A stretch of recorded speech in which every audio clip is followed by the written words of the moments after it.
How's it going? All right. Oh, Okay. I love a double mic. Sound is vital. Sound is more important than picture. Yeah, we are. We are on filmsgonewild.com. My name is John Wildman. I'm the editor-in-chief of Films Gone Wild. Right now we're at the Naples International Film Festival, outdoors. Obviously, we've got the wind blowing. We've got you thought we'd use a wind machine, but we don't need it. Not here in Naples. All right, on this segment, we're going to talk about a very cool short, and this is a short film that I've actually had at another film festival that I've done. So now this is my second go-around with this one, which is Mildred for a Million. We have with us the director, Kimmy P. Calloway, and one of the stars of the film, Julian Ashley Mitchell. Welcome to the show. Thank you. Thank you so much, Wild Man. Good to see you again. Yeah. I know, because now we've done this thing. It's like going, it's like we're going to keep doing the punch cards, so you guys eventually get a free Subway sandwich, I think. That would be fantastic. There you go. I love a free 11th thing. Yeah. And now we're going to a different territory. All right, our audience likely has not seen the film yet. Right. So introduce us to Mildred for a Million. Absolutely. So Mildred for a Million stars the legendary Marla Gibbs at 93 years young. You might remember her from The Jeffersons or 227. I certainly watched her growing up. And it's about a great-grandmother who desperately wants to connect with her little 7-year-old great-granddaughter, but she's all into her tablet when she comes to visit. So Mildred decides that the only shot she has at getting her great-granddaughter's attention is to try to get 1 million followers on TikTok. So that's what she proceeds to do. And she has no knowledge of the internet or how things work before, so she has some help along the way with her mail carrier and her physical therapist, Julian. That's me. Yeah, who I wrote the part for before we had cast anyone else. I knew Julian was playing the part of Andre, her physical therapist, who gives her a lesson and helps her get some internet love. Well, here's the thing, and Julian, I've definitely a question for you, but I want to start off first. Give that microphone back. No. Give that microphone back. Not yet. Is that, you'll see a poster in a film like this oftentimes, and you go, oh, they scored this person, and sometimes when we're talking about, a senior star, and we're expecting, they're going to be in one scene, and they're going to be like, a thing, they're going to do a deal, and, but we're able to say they're in the movie, and, and it's a fun part or what have you, but this thing is on her shoulders, her 94-year-old shoulders. Absolutely. She brought a level of professionalism, like just old school professionalism that I'd never seen before. She showed up to our table read off book, including her 2-page monologue at the end.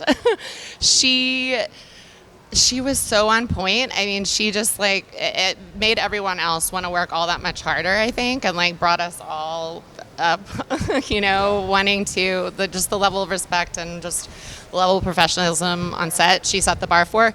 And yeah, she's in every single scene of the film. It's a almost 20-minute film. And we had set out to shoot 5 days. That was what our budget allowed for. But we were shooting in July in Los Angeles, in Van Nuys, in the Valley partially, and in Inglewood. And we're just like, I'm 50 years younger than her, and I feel like I'm going to die out here. Yeah. And I'm like, I think we're moving too fast. So I went back to our investors, and I was like, sent them production stills of the first few days. And I said, look, we're getting gold here. Marla is incredible. This film's going to be so great. Can you guys fork over a little more money so we can have a 6th shoot day? And it was an overwhelming response. We actually raised that and more for the 6th shoot day. Wow. Got a little post-production money as well, or publicity rather. We already had the post, yeah. So anyway, yeah. Very cool. Yeah. And you gave me a great lead into my question that I'd already tuned up. Can I have this now? Yeah. I oftentimes, when I'll do an interview, and I'll actually have, if I had Marla here, and I will ask how aware they are of setting that tone that you talk about, because you're doing a scene with this woman, and she and you're going, holy crap, she was one of the people who wrote the book on sitcom acting, right? And producing, frankly, because 227, it's like, she was, steering that ship in a lot of ways, more than just her performance. And so you go, well, one, yeah, one, I've got to bring it performance-wise with her, right? I've got to be ready to deliver because when her eyeballs come to mine, I'm going, I need to be there, right? Say what I need to say. Yeah, exactly. So what were you thinking going into that? Well, first I needed to calm down. I was very, very excited. And I was like, Julian, you can't come in there too hot. And I was like, this is Marla Gibbs. But then I talked to her before we did our scene. I'm just like, just give me some advice on like what to do. She said, just be you, just be calm. And that really helped me out a lot, and like she said at the table read, she came to table read off book, and I was completely on book at the table read. So it just she set a bar. I was like, Julian, just be better. Just get up and be better. And it was good. It was very easy work acting alongside of her. She's once it started, she's very comforting, and just like when you look into her eyes, it is very comforting, and she's supportive. So it was great. Yeah. All right, so now let's talk about you're shooting in July. Give it back. So it's maybe a little bit warm, maybe. Lord. And Was it? even if it wasn't, even in the perfect situation, again, you have someone who has a limited energy level, and again, as her character is the driving force for the narrative, you can't just depend on her to just react off of say what dude here's doing, right? Or what because often it's just her. Literally, it's just her. Oh yeah. Right. So you're going for performance, but you also have to keep that producer eye, open and going. Well, okay, big picture. If I get this moment, then we can take a break for a little bit while I reset lights to do this other thing. Like, talk about your strategy and how much you were going back and forth on just pure art, so to speak, and business. Yeah, that's a great question. So I am one of the producers. I was the lead producer as far as hiring the core team and getting money together and all those things. But then I have this amazing producer, Jason Serrato, who stepped in closer to shooting. So a lot of those things I was able to be like, Jason's problem. But no, leading up to it, our strategy was, because Marla, much like my grandma, if she had her druthers, she would sleep till probably 11 a.m. And Marla's like, I was like, how early can we start shooting, Marla? Because like almost all of it's daylight. And she's like, 10? I don't, and I was like, ooh. And our home location, which was 4.5 of our days, was an hour from her place in Los Angeles. It's in the north side of Los Angeles. She's in south central-ish side. And and in traffic, add all those so we decided the budget would be well spent by putting her up in a hotel that was very close to set. So we did that, and then our amazing associate producer, key PA, Heath Brown, was kind of her talent handler, and she had people with her on set as well, family members and whatnot. But Heath, took her to and from, and we did those things that normal indie, I feel like, shorts don't usually get to do. But we were like, come on, we have this living legend, and we need to treat her well. And so we made her. We just planned it so that she doesn't need much makeup. I mean, she's freaking gorgeous. She does not even look her age at all. And as she likes to say, she vibrates at 30. But she had the energy and all of that. It wasn't her asking for that 6-day shoot. Right. It was like, we were like, I'm tired. No, but so that was kind of some of the workaround I was getting at. There was something else I was going to say. Oh God. Okay. Funny story. Funny now, but not at the time. On the first day of shooting. So many on-set stories are like that. Go ahead. So I actually took her to her hotel. We had met several times before we started shooting and gotten to know each other. We were already friends. So I took her to her hotel the night before. I was like, I don't need to. She was fine with that. I was like, I want to get her checked in, make sure she's settled, and we had a tight budget. I was like, I don't need to pay for her car service on another day, whatever. Let's talk and do our thing. So we have this drive. I drop her off, and she's, they gave her 2 massive rooms. Great. So the next morning when Heath goes to pick her up, he calls us on set. We're like, where's she supposed to be here? What's going on? He's like, I've been banging on that door for 30 minutes. I can't. He's like, I've been calling. And I'm just like, was I the last person to see Marla Gibbs alive? I freaked out, even though she had no signs of, she's like vital as ever, sharp as ever. But I just had that feeling. I was like, you're banging on her door, nobody, you know, like, and I'm like, are we gonna have to bust the door down, take it off the hinges?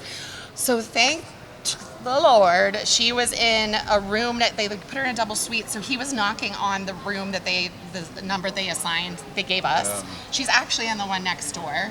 And then he's calling this room that he has the room number for. She's next door. She doesn't answer her cell phone, just like my grandma wouldn't. So she's like, why would I need a cell phone while I'm shooting? Right. Y'all taking care of me. Whatever.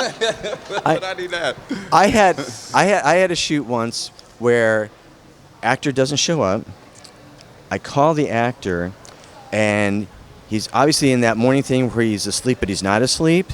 So he answers the phone, but goes back to sleep. So like I literally hear the TV playing, and I hear stuff, and I'm shouting into the phone. Wait, and he never made it to the set. Like I literally had to step in and do that guy's role in this film, and it was so maddening because I go, I know you're there. I know you're there. I know talk to you. I hear you. I can hear you. Why are you watching that? But how was your scene? You get last question because I know you've been wanting to hold the mic Please do. again. I mean, Sure. All right. Give me that mic again. Yeah. Yes. Here's the and this is the aftermath. This is like, you know, you made a really funny, adorable film. You're doing the film festival circuit, and you get to go along for the ride now because you're one of the representatives of it, and you know you're on the red carpet with you know the two of you are doing interviews and stuff. Yes, yeah. So, but that's the thing is that you go we bust our ass to get cast in something. You know, we go on auditions. We live and die on every audition. You know, either we're key in the world or we've made all the wrong life choices. Apparently, according to that audition, right? You know, but here now you go.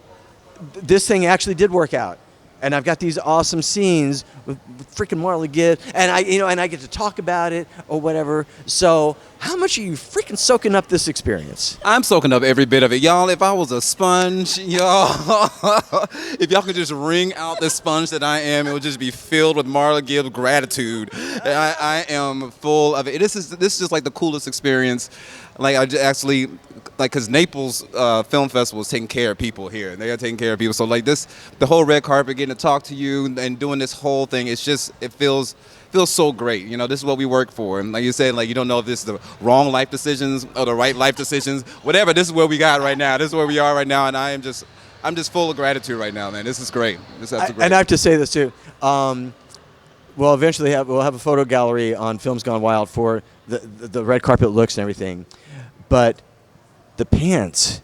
Oh. I mean, it was like, you know, it was like the Spinners Christmas special. I mean, it was amazing. I'm so envious. Like I was going to Google and see if I could get those pants because they were amazing. And that's the thing, like, you know, you go on, you have red carpets, and I think we even talked about this where you go, people go like, you know, can I come casual? I said, however you feel comfortable. But this shit's going to be Google-rific. Yes. So you know, keep that in mind. You got to look good. At least put in the effort to Yeah. look good, you know. And I like colors and I like things, so why not? Why not? You both killed it. And you know, now we had to be very careful because we thought we might have a little wardrobe malfunction. So we had to be very protective. We had to be very protective, Kimmie. But you both look great. Again, the film is. Hopefully we didn't.